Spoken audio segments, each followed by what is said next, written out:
Happy Thursday, folks. Oh, I got the echo right after. Oh, it's back. No, it's gone. It's gone now. It was, for some reason, the echo just seems to be. It seems to be sort of transient now. It doesn't end up like sticking around for a long time. It ruined shows for a while, or just kept sticking around. Hey, Peter, we're live. Okay, Russ, pre-show, you got something? Yes, let's talk about the universal DH. The interesting thing about the universal DH is this. If Rob Manfred really wanted to do his job, he would tell the MLBPA to calm down because A, you're not doing it this year, and B, we're not sure if we're ever doing it. But he's not doing it.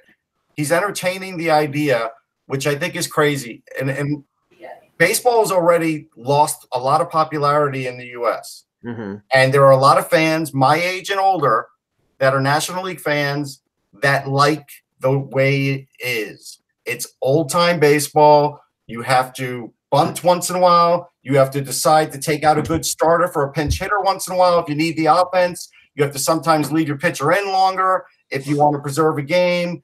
Like, there's a lot more strategy involved in the National League than there is in the American League, and fans like that. What I think Rob Manfred has not taken into account here is by creating a few more jobs for players that can't field anymore, he will also lose some fans. I do believe there's a lot of fans that will get turned off in certain cities.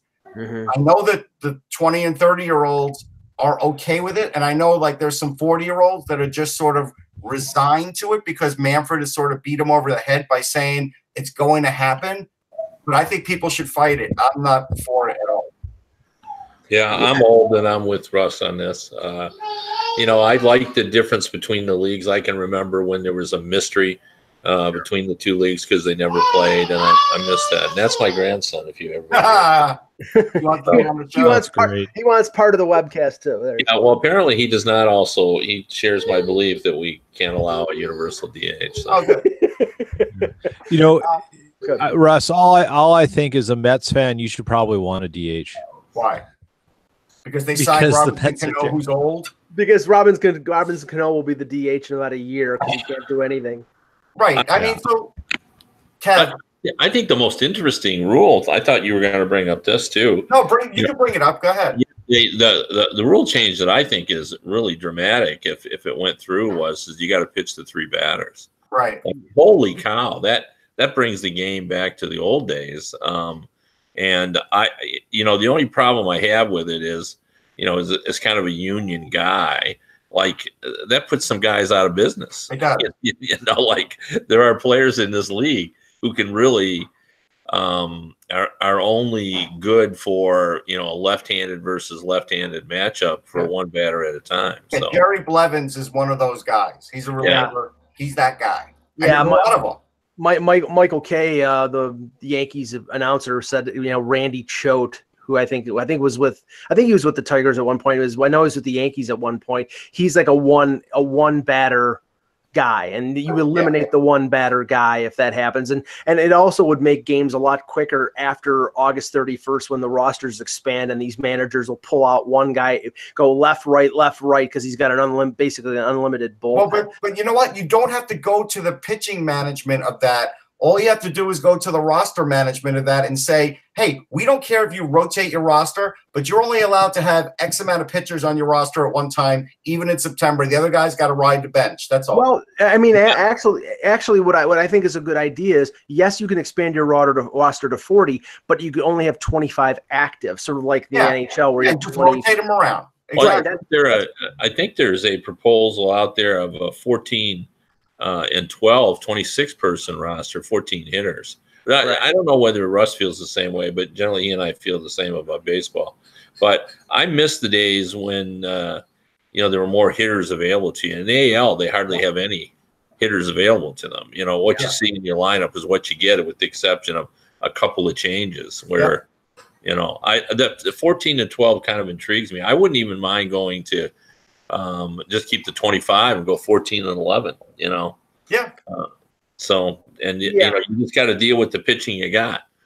Well, I mean, it's now commonplace where a reliever will be used in a game on, say, a Wednesday night, and then after the game, no matter how good the reliever pitched, he's been sent to AAA Scranton Wilkes-Barre, and somebody else is called up because they can't use him the next day because he's pitched 2 innings, Right. so they have to rest him, but they need to have somebody who's eligible or available, so they do the old Wilkes-Barre shuffle. One last thing about baseball too. The fact that spring training is opening very soon, Yes. and they have at least 100 free agents, is crazy. This is why they need a salary cap.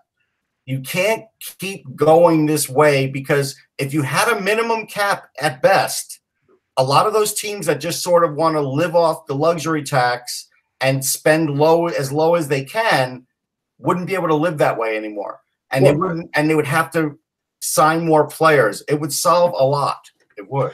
One other thing before we get started, and today is the NBA trade deadline. I believe it's either today or tomorrow. I think it's today at 3:00. If it's tomorrow, and this shows how much I follow the NBA, but I know it's this week. It's today, and it ends at 3:00. Okay, so I was right in the first part. Okay, so, and we've seen a couple big trades. The one that we mentioned yesterday briefly before the show with Philadelphia, and there was the big deal between We didn't mention it on air, though. We didn't. Oh, okay, but the deal between the Mavs and the Knicks involving Porzingis, and the deal that ended up not happening between the Lakers and New Orleans. And Kev, I know that there's been some sort of, there's begun to be a familiarity between what the NHL is doing in terms of trades and the NBA. I know they're like players, trading dead money, trading players to other teams for cap purposes. It seems that it's going in that direction. Do you foresee these like massively ridiculous deals in the NHL in the future? Because that has very rarely happened. And in the deal that we were talking about with Philadelphia, 2 first-round picks, couple second-round picks, 5 players. They're immense. No, I know. Yeah, I don't really see that happening.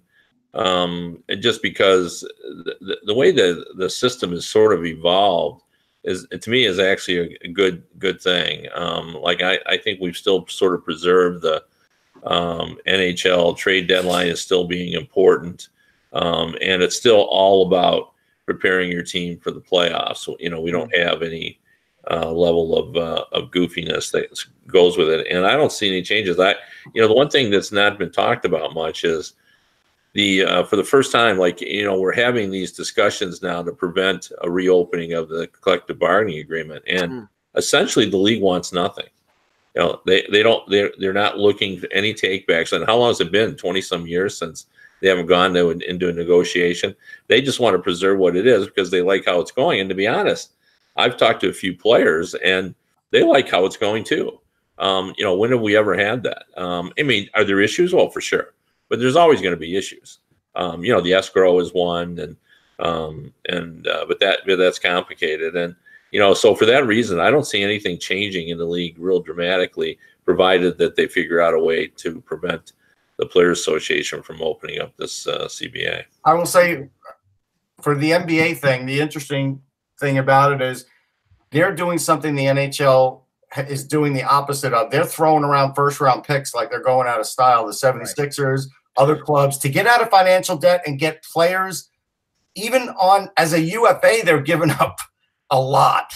Like the Sixers gave up a haul for one player they may be able to re-sign, and already given up a decent haul for Jimmy Butler, who they probably won't re-sign now because they probably won't want to, and because they don't want to give a max contract to him. And if the NHL started to do that, boy, there would be problems with some teams. And I don't think I've ever seen a team say that they were open to trading a player, because New Orleans, the whole New Orleans Lakers thing where Davis came out and said, I'm not going to re-sign. I don't want to play here anymore. And I'd like to go to the Lakers. And his agent came out, and New Orleans talked to the Lakers and then basically said, we're not interested in what you're offering us. And they shut the door on them.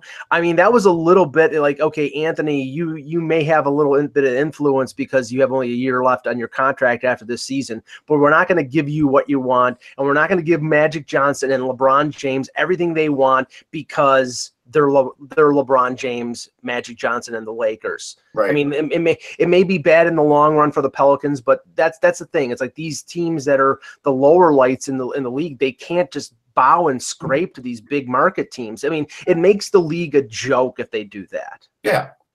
So, all right. Okay. Hello, Hockey World. Today is Thursday, February 7th, 2019. I'm Peter Tessier in Winnipeg. That's all you got, right? That's all I got. I'm going from Sportsology. For a moment there, I forgot who I was. Kevin Allen. You said it right. Let me see. I was so stunned by the silence. I thought, are we in a different universe where I may be a different person? I thought it was possible. And I'm Michael Agello, and this is the Hockey Buzzcast here on HockeyBuzz.com. All right, let's start with an injury, unfortunately, and we won't spend a lot of time on this, but just because Russ picked this team to be the Western Conference representative in the Stanley Cup Final. A big injury to Mikko Koivu, who either him or Stahl is the number one center on that team. He's going to miss the remainder of the season with a torn meniscus and ACL. Russ, I mean, this is a big injury. I mean, right now they're fighting for third or one of the wild cards in the West. I mean, they could, if when they put Koivu on LTIR, they could go out and try to replace him, but it would probably be costly to do so. I mean, how devastating do you think this injury is? It's devastating. I mean, take away a top pairing defender, your number one guy, and take away, a number one or number two center from any team in the league, and they would have a hard time making the playoffs. I got to tell you, though, they still will be in the mix, and they could probably still make a move based on the assets they have to get somebody to fill the role. Nobody's going to, replace them. There's no replacing them, but they could fill the role. And I think, that's what they're going to have to try and do. But they've had some bad injuries the last few years. Like Luke Cunnin, was in the lineup, got banged up last few years. They've really had some bad luck with that. But again, I don't know if it's a death blow, but it could be. It could be. But interesting about Koivu, this is unrelated to the injury because I felt this long before. But I've always kind of had the sense that I've been sort of underwhelmed by Koivu. I get that he's a real strong, solid two-way player, but his offensive numbers have never sort of lived up to my expectation for him. If you're going to be as important as he is, I expect more from you. Mike's going to yell at me. I think I've watched a fair amount of his Minnesota name brings some pedigree, right? Yeah. And that's something there. Kevin, I think that you're not the only one who thinks that way about him. And I often wonder with Koivu, if he was playing on a different team, what would he have done? Would it be any different? I think that's an interesting sort of thought to have. Right. I mean, if you're the Wild right now, you've got some cap space, you've got some options. You probably need to fill holes. The team you call is the Oilers right now.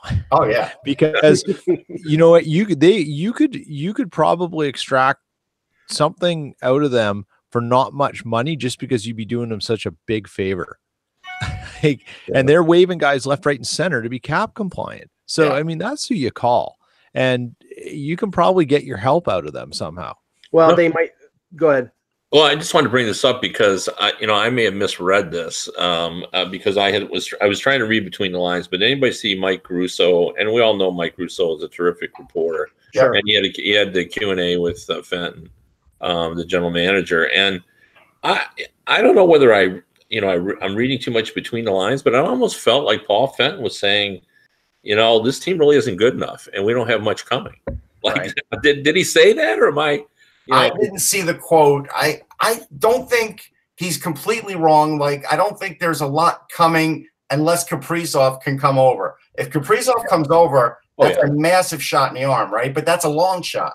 It's a long shot. Right. You got to remember that a general manager is not going to shoot himself in the foot when it comes to the talent in his own organization. But you got to remember he's taking over, and all these prospects are Chuck Fletcher. So he might be looking at them with a jaundiced eye and say, I'm not really impressed here. Plus, like Russ said, they lost Dumba. Now they've lost Koivu. If they want a stopgap, they might be able to go after a guy like a Derek Brassard, who's basically going to be a rental, and Florida's going to flip him for a draft pick.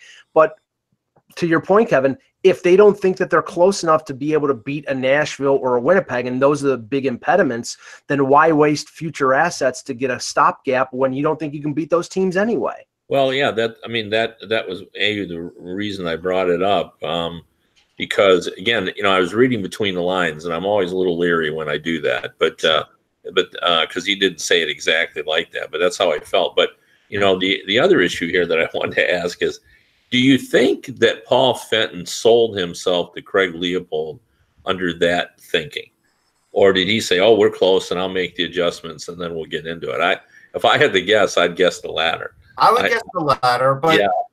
So, but it's always the thing where if a team is fairly close, they're always going to fall on the side of, well, we're going to try and get all the juice we can out of this team before we have to go the other way.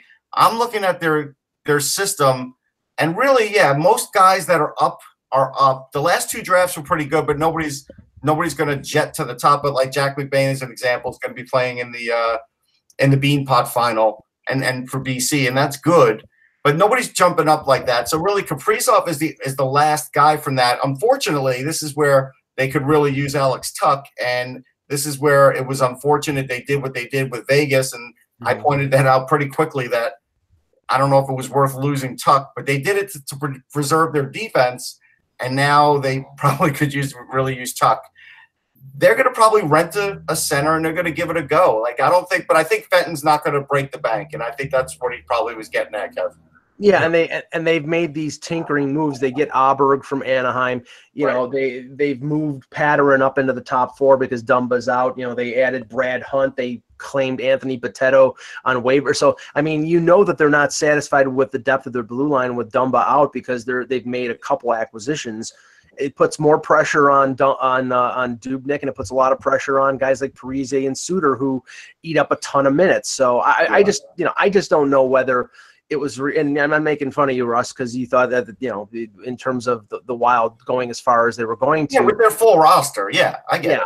But to me, Nashville and Winnipeg just seem like behemoths that can't, one of them is going to get through, and it's going to be tough for anybody else in that division to get past them. So, okay, let's switch to the Ottawa Senators, the always entertaining Ottawa Senators, and a statement that was released yesterday by Eugene Melnyk. Apparently, it was a gathering at the Hockey Hall of Fame in Toronto, and he stated at this event that he had pledged the fans in Ottawa that he would spend close to the NHL salary cap, but not next year, not this year, obviously, not next year, but starting in the 21-22 season, which means another 2 years of likely them being at the bottom of the league or essentially rebuilding around their young players. Now, Kevin, I don't know what kind of signal that sends to the numerous players that are either up as an RFA or UFA, but if I'm any one of them, I'm saying get me the hell out of here, because do you want to really spend 2 more years at the bottom of the league getting your butt kicked by Tampa Bay, Boston, Toronto, and everybody else in the Atlantic? Well, I think that's fair assessment, but I think those guys already knew that. They can look at the team and see that even though they've got some really good young players, it's not going to happen next season.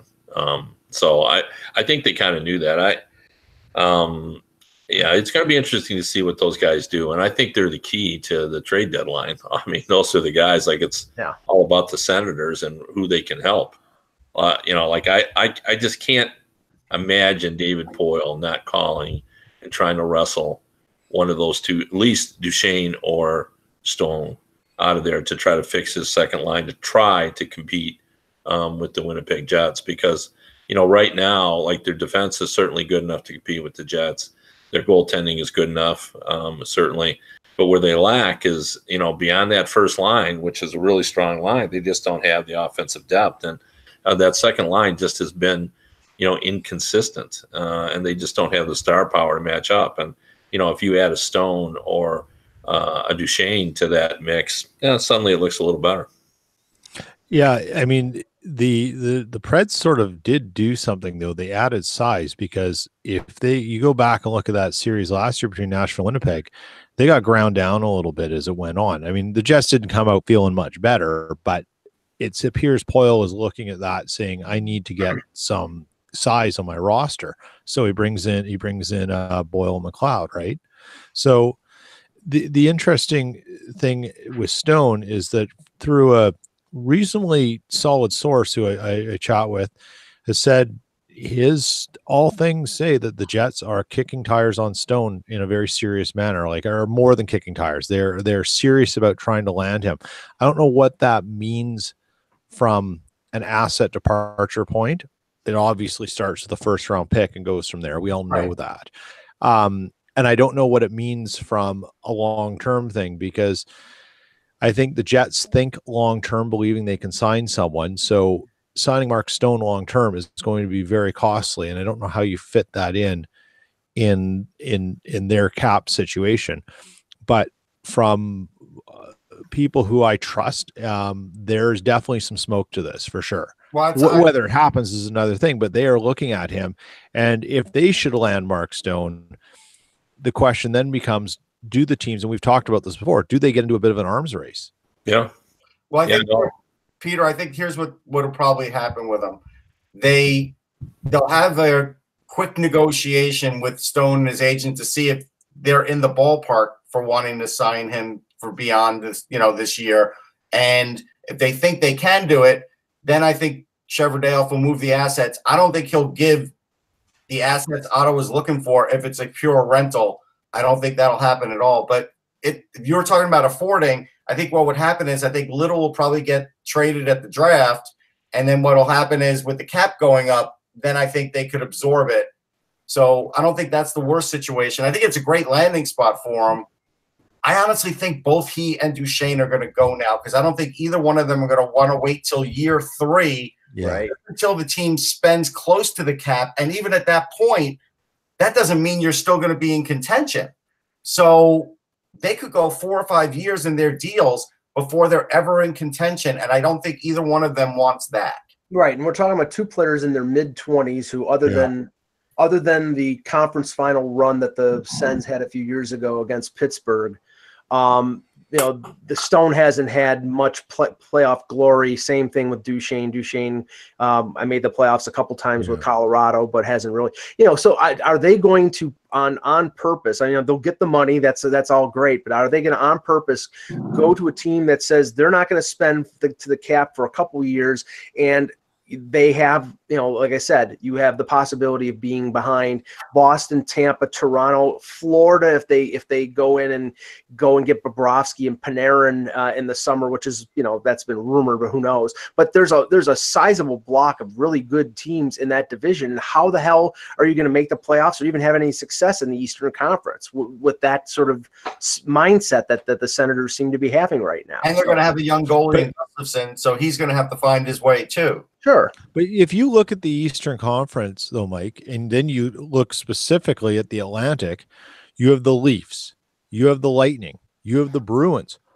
Why go and spend, so looking from the team side, why go and spend good money after bad on Stone and Duchesne to just fight against that? You need to take 3 or 4 years to reset and build up in a proper way so that when you're ready, those teams maybe are out of their top peak moment with their players, and hopefully you can catch the growth point and fill in as they fall off. This is like, we talk about age gaps within your roster. Right. You also have to look at talent gaps compared to what's around you in your division and your conference and say, is now the time to really be spending, let's say, a combined $16 to $18 million on Duchesne and Stone if it's not going to move the needle on your team. And I'm not overlooking the Sabres, who, I mean, I think there's the Sabres. They're well ahead of the Senators in terms of their rebuild with Eichel as a cornerstone and now Dahlin as their number 1 defenseman. But they never stopped spending. They didn't. And that's the difference with these guys is they're basically saying we're turning the spigot off for a couple of years. Right. And when we turn it back on, we hope to be in a contender, but we know that's a very hard task. And Kevin, if I look at this right, it doesn't stop there, because Dzingel we lost him. Dzingel is Kev. Yeah, well, I'll reinvite him. I love you, Kev. Dzingel is a UFA. So he's probably going to get traded. I've heard some speculation via some other reporter friends of mine of him possibly going out west. Cody Cece's an RFA. I'm wondering whether they'd be willing to pay him what he's deserving on a new contract. And then you got guys like Peugeot who are locked up for long. And so we're talking about like most of the guys who are in that the veteran mid-20s range that they're probably going to distribute throughout the league. Kevin, what I was saying was it's more than just Duchesne and Stone. You've got Dzingel, you've got Cece, you've got Peugeot. I mean, they're going to try their core group for when Melnick thinks he's going to spend money is Brady Tkachuk, Thomas Chabot, Philip Gustafson, and Logan Brown. It's all the prospects. Yeah, no, that's exactly right. And I just had this discussion with the general manager. The only thing I would say about, those guys and, the gap, and I agree with everything Peter said, except with one thing. I just had this discussion. You can't just allow a group of youngsters to grow up by themselves. Right. And, a guy like Stone is 26 years old. What's Duchesne? 28, I think. 28. Yeah. So, I mean, like, it wouldn't be a bad thing, in my opinion, to have one of those guys, around. And I think you got to factor it in. You got to decide whether they're the right personality to do it. And of course, they got to want to do it, as you brought up. And, they probably don't. They probably want to move on. But I wouldn't think it would be the end of the world. But, the one thing I would say about those guys you mentioned, that's a nice core. Chabot has been. They drafted well, so yeah, it's not. You're starting over that. I mean, obviously, it's not the Toronto Maple Leafs with Marner and Matthews, but it's pretty good. No, it is. It's pretty good, and it could be a saving grace down the road. But I don't know if it's enough to save these guys. That's the real issue. And people are asking in the chat room, where do I think Stone will go? I mean, I think Winnipeg's a possibility. I think Calgary's a possibility. I think Vancouver is a possibility. Yeah. I think Vancouver is getting closer, every shift they take, and this won't be this year, but I think they have enough good young talent that a guy like Stone would certainly like to play with Pettersson and a few of their players. They can make one of the better lines in the league right away. Yeah, no, that's right. Yeah. Now, Kevin, since the last time we talked, Austin Matthews has agreed to the big contract with the Leafs. And of course, immediately the Toronto media switched their focus from Matthews. Now, been there, done that. He's signed up for 5 years. Let's move on to Mitch Marner. That's just the product of being in Toronto. Chat room brought up a good point. They said Cece would probably get at that point like 1 or 2 money, even though they think he's a 3 or 4. I think he's probably a 3. But we have to remember, he played for the 67s too. So Cece may just want to stay in that area. He likes the area. And he's a right-hand shot. But you're talking about paying Cody Cece $5 million. They're going to have to do it. They're going to have to overpay. Well, that's the thing. To keep any of these guys, they're going to have to overpay them. And that's – yeah, but we're getting to the point, and I bring this up too often, but it just always bears repeating. When you take and look at a roster now, you're paying about 15 guys. And then there's 8 guys that you're paying, down either entry level money or $900,000 a year, because that's just the way the system works. Right. And we're reaching the point that $5 million isn't a lot of money. No. And but we still sort of our thinking is, that it's the old way. Like giving CC $5 million to me just seems like pretty standard the way things are going. Sure. And Ottawa can do that because they have plenty of cap space, or they're opening up cap space with some of these moves. Yeah. I mean, with a team like Toronto or a team like Winnipeg, and we've all said this on previous shows, what's going to happen in this league is the middle class is going to go. Yes. And it's like, Line A is going to get paid. They lucked out getting Scheifele on a very reasonable deal. They might be able to get Connor on a bridge deal or at a reasonable amount. In Toronto, Matthews is making 11.6, but Tavares is making 11, and they got some good deals on Kadri and Riley and Frederick Anderson. But where things are going to change with Marner probably asking for 10 to 11 million. then the middle class on that team, meaning Nylander at 7 or possibly Kadri, but I don't think they want to move him, or Nikita Zaitsev at 4.5. Those guys are going to have to get moved because they can't afford that in between. That's where drafting is so important, and faster development. It's going to put pressure on teams to develop players faster, and that's why more teams are drafting overage guys, and that's why I think the draft will eventually go to 19. Yeah. Because, but that's an intriguing. Go ahead, Peter. Well, I was just going to say the key now is identifying the players, your superstars, and getting them in early. But now, to compensate for that, it's where you spend your money away from the cap that's going to become even more important, as Russ just said, with drafting and your development system. Yep. It's one thing to draft well, but once you get them in your system, you have to develop well. And all that doesn't count against the cap. And that's going to really separate the wheat from the chaff as this sort of economic model changes. And to that, but I know, Kevin, you want to go ahead. Does this Matthews contract, is this the spark that brings up a debate amongst owners around how you structure deals again? And are we going to have an issue with the owners, the NHL owners, around signing bonuses for the next CBA?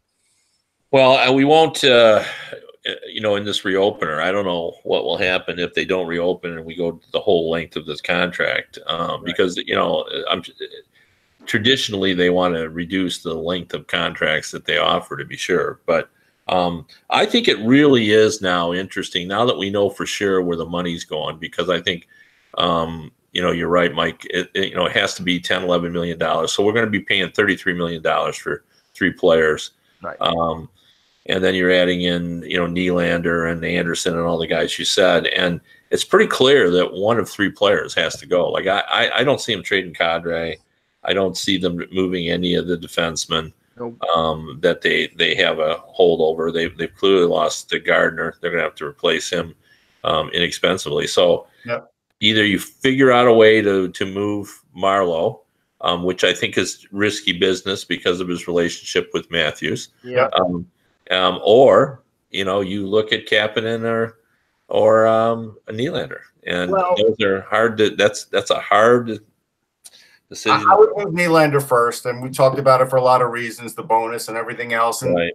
and Kapanen, you have more control over. He's not going to make as much on his first big deal that Nylander did for all those reasons. They can get Kapanen on a bridge because remember last year he scored 7 goals. This year is his first successful year. He's probably going to score 20. They'll do the same thing that they did, and we know that the landscape has changed. But we know a few years ago Connor Brown scored 20 goals. They said, okay, prove it to us. Here's a 2-year bridge at 2.1. We'll give you a little more money. We like you as a player, but we need to see more before we really invest a lot of money in you. If he's not willing to do that, then it may go the way of trade. Also, this morning, Pierre LeBrun reported that Pat Brisson was in Toronto yesterday at the Sens-Leafs game. Now, he represents Duchesne, so he could have been there for that, but he apparently talked to Kyle Dubas. He also represents Gardner, and Gardner has indicated he wants to stay in Toronto, and Toronto likes him, but if they sign him, they have to trade somebody else. So It's either trade Nikita Zaitsev at $4.5 million, and good luck the way he's playing right now, or it's Nylander. And like Russ mentioned, after July 1st, he's a $700,000 base salary for a year. So it's like a coupon for William Nylander for a year. So, but what was the reaction from your contacts, Kev, about the Matthews contract? I heard some people say, the front loading, almost over $15 million in signing bonus was, inherently unfair, and that Dubas sort of blew the doors off all these other restricted free agents where they're going to be 8-figure guys. What was the reaction that you? Well, mostly from what I heard from the GMs I talked to is, and I thought this was accurate, that you can't really look at Matthews because he's a unique player. Right. You can't. We're not setting precedent here for the rest of the league because he is in a market where it was so important. They have Mara waiting in the wings. They needed to get Matthews done. Right. It's a special circumstance. So I don't think they like the front end loaded deal, but I don't think they think it's going to. It's hard for anybody to come up and say, I should get the same deal that Matthews did. Yeah, I don't even think Nylander will do that. I think they will just say, we want to get close to that. But you're right. They can't say that we expect the same deal. There's no way. Well, the Leafs apparently want to sign Marner for a different term than Matthews, because right now Matthews, Nylander come up the same year as UFAs. Tavares is the year after, which means they would either want to sign Marner for a 2 or 3 year bridge, which is unlikely, or a 7 or 8 year deal. If he signs a 7-year deal and they're buying 4 years of or 3 years of unrestricted free agency, then I could see him getting over 11 million because they're buying 3 years. Oh, yeah. Yeah. So that might be the way he gets close to what Matthews is making, but in terms of percentage of cap and all those things, he'd be getting the same, but it's a longer term and you're buying more of him than Matthews. So it's a really interesting scenario, and it's going to play out in the summer, and I'm sure I'll have a lot to write about when it comes to the Leafs.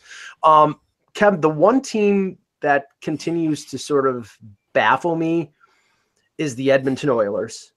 It's the gift that keeps on giving. And, I'm watching that game against Chicago, 2-1 in the third period, and then they're playing pretty decently. And then I turned the channel and I turned back, and Chicago scored 3 goals in 2 minutes and 1 second. And I posted a video on Twitter that got a good response. But I don't get where this team is going, because they still are sounding like at the deadline, they want to still, they want to add, they want to get in the playoffs. And the way this team is playing, I just can't see it. Yeah, I don't either. We talked about this last time, and I didn't, and I know what they're saying, but boy, and I think the problem is, it's not a problem. It's a good thing to have Connor McDavid, but I think it just won't allow you to think in terms of, we got to sell off and start over again. Plus the fact they've started over, 4 or 5 times. Yeah. But Ken, you know what the bad thing is I was in on a McDavid interview the other day.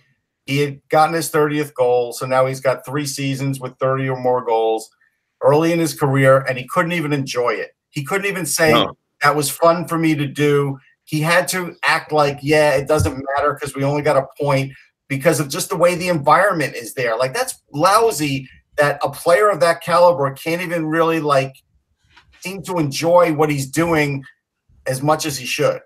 I agree with that. But I would say this, though, and I wanted to make this point last time. And at the All-Star game, I noticed something about Connor McDavid that, when Connor McDavid moved into this league, he struggled with the dealing with the media aspects of his role of being the next superstar. He just wasn't comfortable with it. I think anybody who watched him knew. And he has really sort of matured into that. He held at the All-Star game afterward, and people ask him about the fastest skater. And, we see athletes all the time that, just kind of mail it in, or they won't talk about it.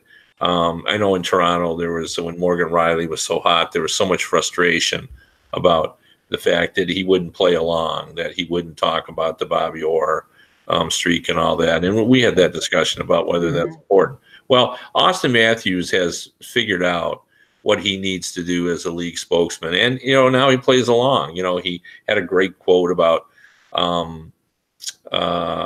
being in the fastest rates and watching Coyne take off. And he had the quote of the night when he said, after that start, I thought she was going to win it. Her start was so good. And he talked about how much he likes to win the fastest skater competition and all that. And then so I noticed that. And then this week I saw Jim Matheson, who's a veteran writer. Everybody knows him, Hall of Famer. He said that the one thing he admires about Connor McDavid, and it reminded me of when Russ said this, is that through all of this problem season, Connor McDavid has come out every night and acted like a captain, trying to explain, and you can see the frustration, but he comes out and he tries to do what a captain should do. And I think my admiration for him has grown this season by how he's dealt with this, because you're right. Like, you can just feel how frustrated he is. And, they just haven't given him anything to work with. Cam Talbot gets pulled the other day. He left the bench. So yeah, no, I know. Jim Yeah, Bauer is a mild-mannered guy. yeah, And I could sense the frustration in Philly when he felt like he did everything he could in that game and his team gave away that game and lost it. And I could feel that because I know him a little bit just from interviewing him over the years, and I could feel the frustration there. And then sure enough, a few games later, he leaves the bench and then has to apologize for it. Like, that's what the atmosphere is like there right now. It's that tense. It's so bad. It's toxic. And now, I don't want to say it. You know what, like, Kevin, first of all, I think you are absolutely bang on about Connor McDavid. I think if you're any kind of leader in any community and you look at a person who is having that kind of adversity with that amount of responsibility, it speaks even more highly of who he is as a person than his God-gifted skill and effort he puts into maintaining that skill. Mm-hmm. Like, that is the weight of the world on him. And he's in an environment that is getting shots from every corner of the hockey world right now. I mean, there's no one not paying attention to that tire fire. Right. It's brutal. And I mean, he's handling it so well. I think about this a lot. And I remember it was Ryan Wilson of HockeyBuzz who tweeted this out, and he said, "You only get one career." Yes. And this is a kid who, and let's not forget, Mario Lemieux went through hell too early in his career, just brutal teams and stuff. Mm-hmm. But they managed to get it right. There is no sign that anything right is going to happen in Edmonton. And if you're Connor McDavid, you're locked in for another 6 years. Mm-hmm. No, 7 years. This is the first year of the big deal, right? Yeah. This is year one, 7 years. And you're his agent, your spiritual advisor, whatever you have with him, you have to talk, because he's going to be a martyr for all the wrong reasons if he's not careful. And that's the last thing I want to see when I'm, hitting 70 and think I got to watch in my life 4 or 5 of the greatest hockey players that ever played the game in terms of Orr, Gretzky, Lemieux, Crosby, and McDavid, and add the others in there too that I'm missing. And I think, and this is what ended up happening with McDavid. And I'll be sad for the guy. And the only one of that group that so far that didn't win a Stanley Cup would be McDavid. I mean, yeah. I have immense sympathy. I mean, I have immense respect for McDavid's talent. He's a phenomenal player, and all those arrows that he's going to be getting from all over the place have nothing to do with him. I mean, because he is producing. He's not been injured. He's not underperforming. He's the best player in the league, or if he's not the best, he's one of the top 2 or 3. It's the cancer of that organization around them that has failed to build a winning franchise with how many first number 1 picks? 4, 5? Yeah. I mean, it's unbelievable. And now I look at the situation, Kevin, and before the deadline, if they continue on this, I mean, it sounds like, well, we want to make a move. We don't want to make a move where we give away some of our young guys. We want to bring in somebody who will be here for a while, but it's going to be Keith Gretzky and a sort of interim situation making those decisions. And the general manager who's going to take over that team probably in the summer, Kaylor Yamamoto, Puljujarvi, prospects that they have, they may be gone if they continue on that track of trading a prospect for immediate help right now. And this team needs more than just immediate help. Yeah, I don't think they'll do that.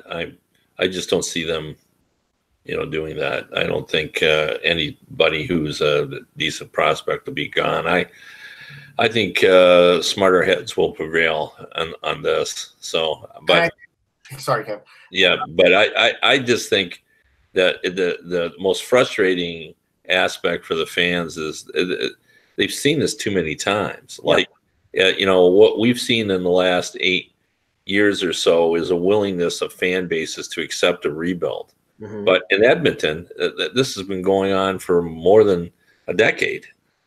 So like this is like every time they must be rolling their eyes, like, all right, here we go again.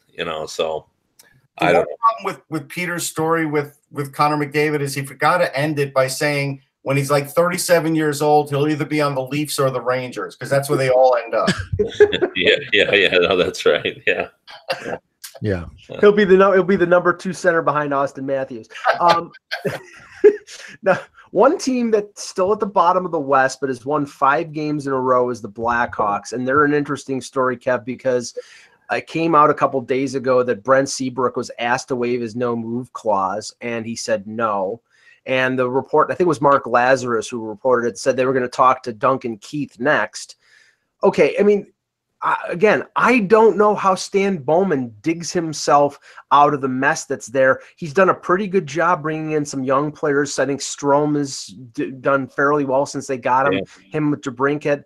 They've made a couple other deals where they get Kajula from Edmonton for Brandon Manning. I mean, they made some good tinkering moves, but until they unload this, dead weight, which I hate to say that because Seabrook and Keith were phenomenal defensemen, but they're not those players anymore. I don't know how they sort of carve a path back to respectability.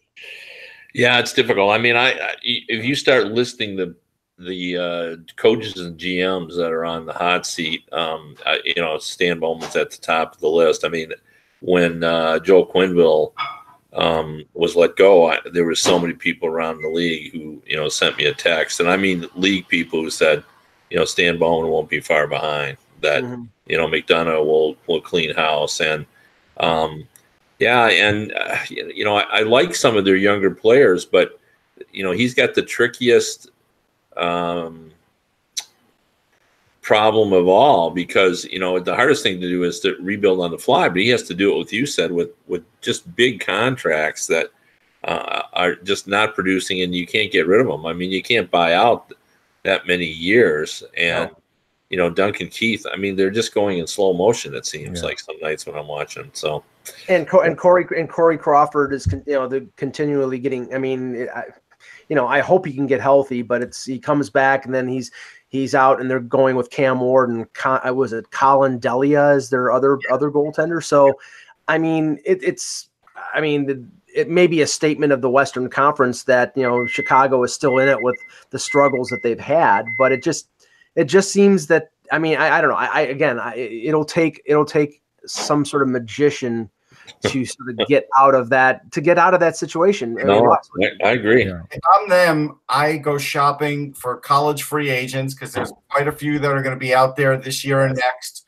I try and lure as many of them as I can because if you look at their system, like Adam Boquist is an A and Yokoharu is close to an A, but then everybody else is pretty much up who's going to be a huge impact guy. They have other good players. Don't get me wrong. I like Jake Wise. I like Nordgren. There are other Koroshev, other good guy, but no other A's. So this is probably a situation where they are going to need help from overseas like they've been trying, from college free agents like they've been trying, and maybe the best thing that can happen to them is one of those guys eventually goes on LTIR. It's terrible to say, but Well, Kevin, the Columbus situation, the Panarin declaration from Daniel Milstein that he's not going to sign there, that he's not going to negotiate until the summer.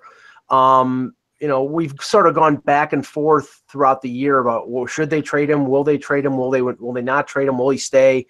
Should I stay or should I go? We don't know. Yeah. Where is it now? Where do you think it is now? Well, I think they are going to trade him. I'm not sure that I would, unless you can get back a player who can at least bring back some of the offense that would be lost for him, because I think it's still, and I've said this many times, it's important for them to be a playoff team and to try to do their best to put on a good show. I think they owe it to the fans, and I think it's really critical. And I say this often, but go back to when they started in that city and how excited they were. Yeah. And then look at where the disillusionment that the fan base now has, because they just simply haven't been in the playoffs. Making the playoffs is still important for them. So I think, they need to do that. Almost everyone that I talk to seems to believe it's going to be with the Florida Panthers. And they've got a lot of talent. So maybe they can make a deal there that they can sort of save face. And I think the Panthers believe they can re-sign Panarin. And then Bobrovsky has to go as well. And I would have traded him. And I would have lived with Korpisalo and then get a veteran goalie. So, and there's people that think that he'll end up in Florida as well. So we'll see. Well, I mean, it would be strange him being such an attractive rental that he would go to a team that's not going to make the playoffs. I mean, I know that Florida would be doing it so they get they could give him the 8th year on an extension, because if you trade before the deadline, and you can move out salary if it's. I mean, I'm just a Hoffman or a Huberdeau or somebody of that nature. Maybe they want to shake up the core of that team a little bit because they've had lack of success, or Michael Matheson or somebody of that nature. But I mean, coach. What's that? They need a new coach in Florida. And I think that's on the agenda, Russ. I mean, I think Bob Bugner might be dead man walking the way they've been playing this year. The offense is just brutal for the players they have, and so like even just making these trades may not be enough. That may not be enough just to get them going. I mean, again, the Luongo argument's over, and he's still going to be there for a couple of years, so they have to try and win. So I think Kevin's right. They will go after some of these guys, but they've got to make the right moves again, because, look, no move they make is going to bring in fans. But if they can get to the playoffs, then they can bring in fans. And that's right. Yeah, and I think I'm a big Dale Talon fan, but I think he's another guy that's on the spot there. Yeah. One interesting thing from the Athletic, Fluto Shinzawa wrote today, because there's been a lot of rumors out there, Kev, about Boston being interested in Panarin and what it would take from the Bruins to get Panarin on as a rental. And he spoke to an NHL team executive who said probably it would take a first-round pick and a couple of their really good young prospects. I always, maybe I'm wrong here, I'm always suspicious of article, and I'm not saying anything wrong about what Fluto did in the piece, because that's what a lot of people write. But I'm always suspicious when they talk to an NHL team executive about what the cost of a trade should be. Is that team is not, assuming it's not a team executive with the Bruins, so it's in their interest to drive up the price. Yeah, exactly. Yeah. So it's loaded when you're getting the information, or you should know it's loaded, but they report it. Well, you don't even have to ask anybody. We all kind of know what it is. In these situations, it's always a first-round pick, your best prospect, and either a second-round pick and another guy. I mean, that's what it always is. Right. Right now, right. It's always three pieces along with the first-round pick. Right. I mean, Peter, if there is truth to the Stone speculation, you would probably assume it'd be a first-round pick. And I mean, would you think Roslovic would be involved, or? Yeah. Roslovic, maybe. I mean, if you get Mark Stone, do you need Vesalainen? No, I think Vesalainen would be the guy that goes, actually. I think that's probably it. I think, and if you're thinking is that, I believe Brian Little has a 10 or 14 no trade list that he submits. So if he'd be the guy out, you probably need to keep Roslovic for center as an option. I don't think you're going to trade Roslovic. Yeah, I think you're going to get Vesalainen, you're going to get a first, and maybe somebody like that. Stanley? Like, it's going to be a big price. Yeah, it could be Stanley. Oh, for sure. Yeah. Hey, guys, it's going on, so I got to do an interview. So okay, thanks, Kevin. See you later, guys. See you, Kevin. Take care. We'll finish off with a couple questions in the chat. I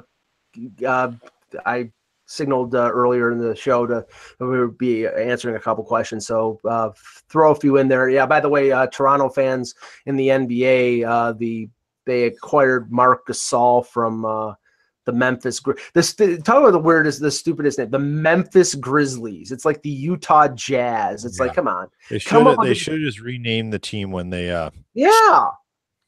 come up with something. Should have rebranded it. The Memphis Steamboats or something like that. Something like that. Matt wants to know if he missed any Red Wings talk. We didn't have any Red Wings talk today. Here's the talk. They're not very good. Dylan Martin.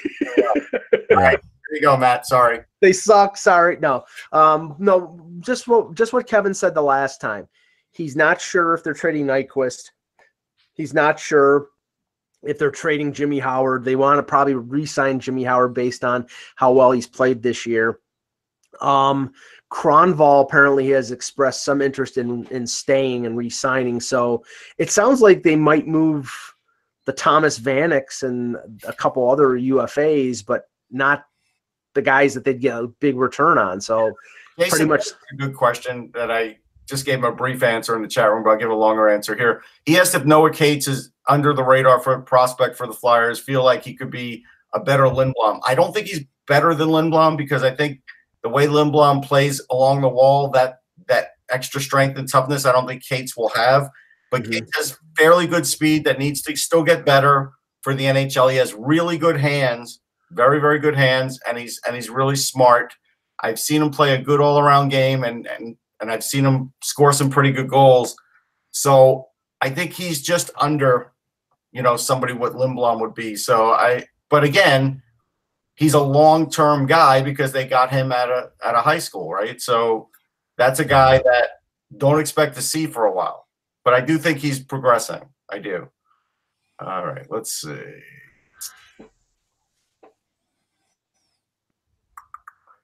Drew wants to know, will Philly entertain Provorov if they have trouble signing him, like when they go to him?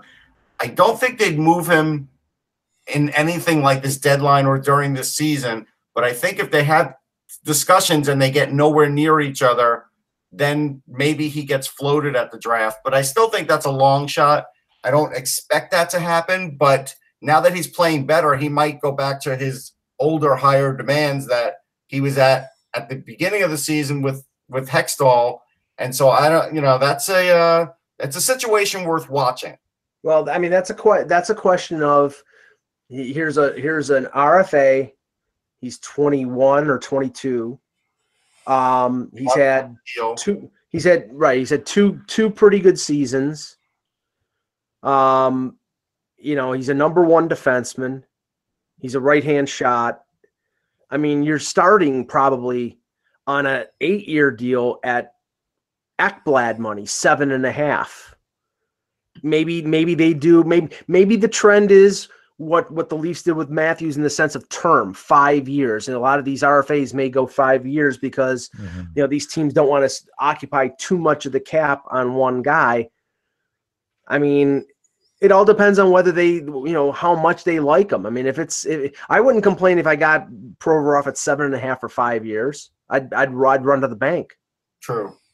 We already answered the Winnipeg questions here. At one point, James said the chat room was better than the show, and I wish I had an eject button. I would have just ejected James out of the chat room. But sorry, James, you're wrong.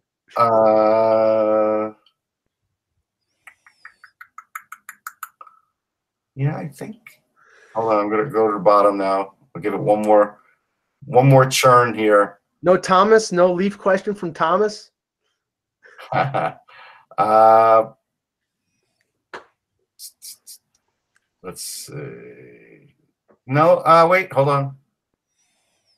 PK has when Zaitsev keeps popping up in rumors. Any truth to this thinking Leafs would get him for would keep him for the playoffs and maybe in the offseason would deal him? Okay. I mean, from my point of view, I don't know how they move him. And even from like some of the analytics people, his Corsi 4 number, like I saw somebody, and again, I don't know the ins and outs of all of these numbers, but I know where Corsi 4, if you're over 50%, it's good. And if you're below it, it's bad. And his Corsi 4 for like yesterday was 45%, and it's been really bad for the last few games. He did not look good yesterday. Him and Gardner were responsible for one goal against, and the other one deflected off his face and went to Matt Duchene, and he scored. He's making $4.5 million for 5 more years. Like I said earlier, if there's any truth to the fact that they want to keep Gardner, then that would go hand in hand with them finding a landing spot for Zaitsev. Now, apparently there are teams out there that are interested. I don't know if that means they take the full $4.5 million cap hit, or they need to get somebody on top of Zaitsev to make it palatable to take the contract, or the Leafs have to take something back. But it's possible.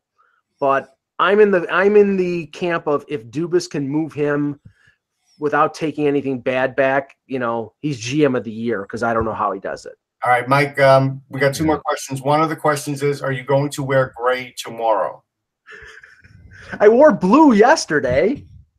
And then somebody else said maybe Darrell Evans, Lord said maybe Darrell Evans would donate one of his fancy suits to you. I've got corduroy. I could wear my corduroy jackets. No, I'll wear it for trade deadline. I mean, come on. I wore red 2 days ago. I wore blue yesterday. I wore gray today. I'm mixing it up. You're picky. Last question is from Nicholas. What are the Habs looking to add? Forward depth, top 4 D-men. I don't think there's a D-man they can add without giving up a major asset, but they can add depth. I think they could add. I mean, they'd be a guy who, like if Ottawa's out, adding Zingle would be fine for them. Like something like that is a simple. But I think you could even go lesser than that. Like maybe it's like someone like even like Michael Raffle, who helps you in all aspects of the game, could literally play with anybody, could penalty kill if you want him to. I think like that. I think they're definitely in that second level of rental guys like Zuccarello, Hagelin, Dzingel. I don't think Ottawa would trade in the third now. Yeah, I don't think Ottawa would trade Dzingel to Montreal unless Montreal gave him a first round pick. So probably not. But I don't think they're willing. And honestly, like I wrote something recently about Montreal's like top 3 prospects that they wouldn't want to move.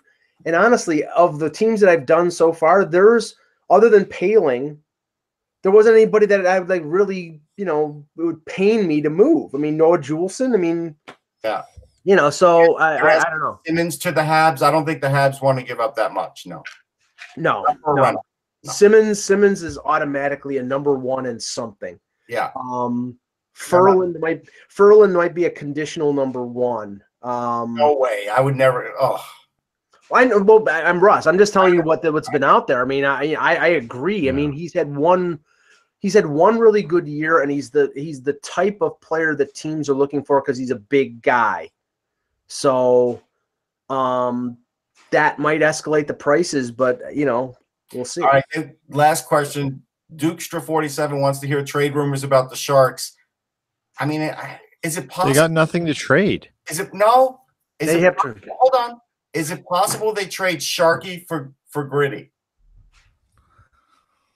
I do think it's possible. No? I think if they trade for anything, it'll be a forward. I mean, they've got Vlasic, Carlson, and Burns on the back end. I think they're okay there. I think they'll probably, they're going to I don't think they have a ton of cap space, so they're probably going to have to move somebody out and then get the other team to retain. But I think that's possible. But we'll see. I mean, we'll see on the 25th. I'm sure they'll be. Yeah. So, okay. Great show, guys. For Kevin Allen, for Peter Tessier, for Russ Cohen, I'm Michael Agello. Thank you for watching. And remember, without the buzz, it's just hockey.